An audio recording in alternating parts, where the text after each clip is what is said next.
This is a case of NS2 with G2T1 teresium, and the horizontal axis is much more steeper than the vertical axis. So I decided to go for cataract surgery, do the SICS on temporal section.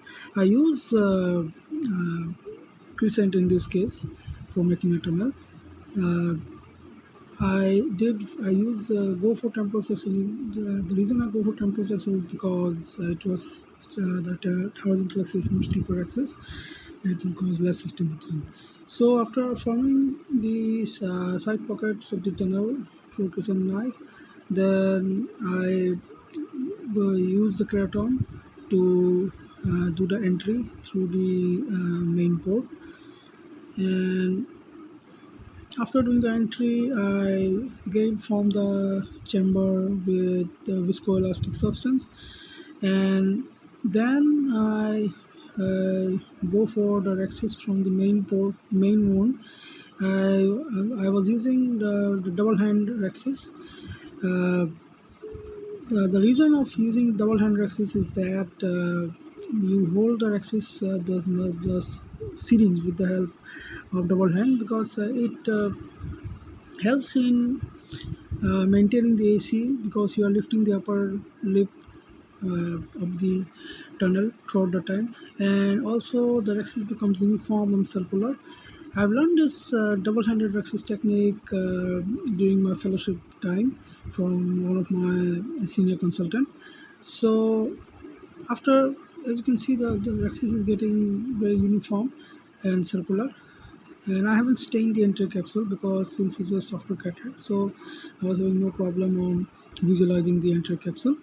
Now after doing the Rhexis, I again fill the entire capsule, entire chamber with visco, then enlarging the main tunnel with the two-pointed keraton, and after enlarging with two-pointed keraton, I decided to go for the hydrodissection. The assistant was cleaning the area with saline. Now, after on doing the hydrodissection, I have you can see that a wonderful fluid wave has came from the posterior capsule, and the nucleus is easily get prolapsed. I have prolapsed the nucleus without a dialer. I prolapsed it with the help of the hydro cannula only.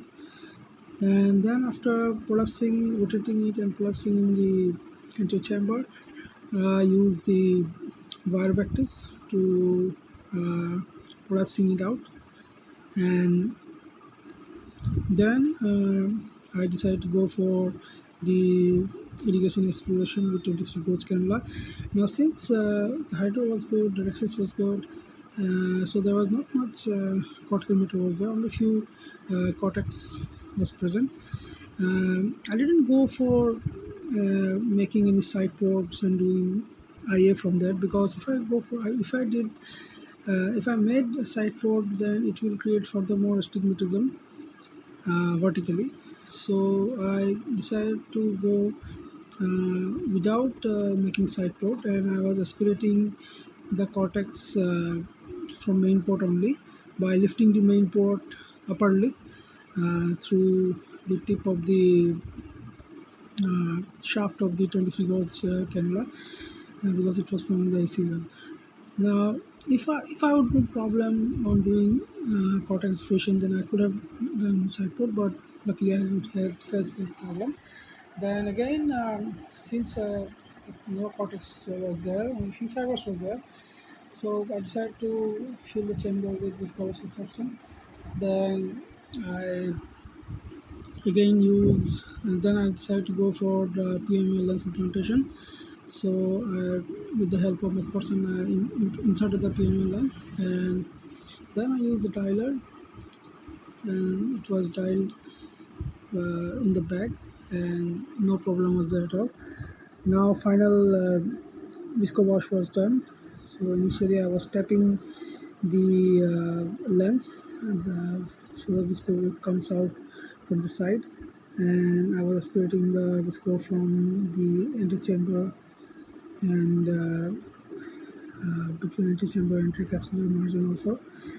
Uh, the everything was looking fine. So it was time to close the case. So I decided to form the AC with BSS, and AC was formed at one go, but still I was having few doubt by myself because I was thinking that AC is not formed, still need some more BSS.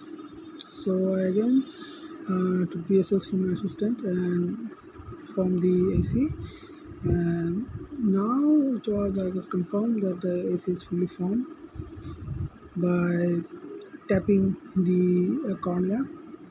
It was well tight, and then I cauterized the conjunctiva, and that's how I finished the case. Thank you.